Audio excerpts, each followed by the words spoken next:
Kryeministri Edi Rama mori pjesë në Kongresin Ndërkombëtar të Nanoteknologjisë 2025 në Tiranë.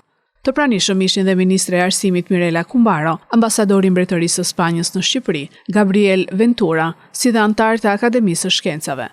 Fjalën e saj në aktivitet e mbajti dhe Ministre e Shtetit për Inteligjencën Artificiale, Djella.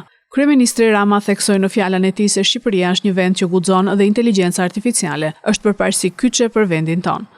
Ai u referua sërish ministre Djellës, për të cilën tha se nuk është thjesht një lodër, por përmes saj shumë shpejt tenderat publik do të jenë transparent dhe me integritet. Besoj që gjendemi në një ag të ri për Shqipërinë si një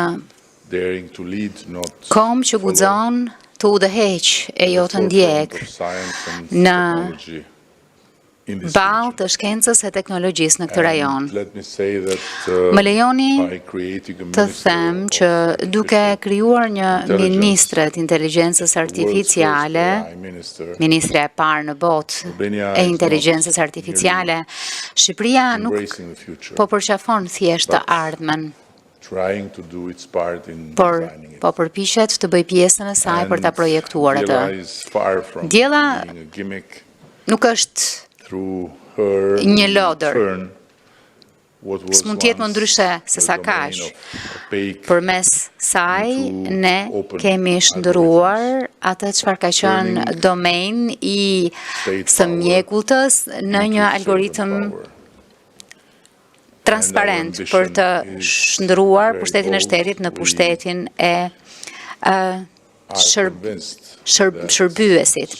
Në fakt jemi të bindur që herët më shumë se sa vonë do të jemi në gjendje që të ofrojmë përmes Djellës një instrument të jashtëzakonshëm për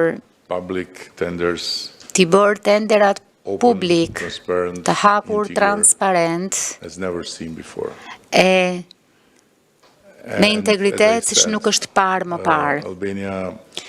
Si që thash, Shqipëria është një vend që guxon dhe shfrytëzimi i inteligjencës artificiale është një shtyllë themelore e qeverisjes, jo thjesht një instrument, është pra përparësia jone kyçe.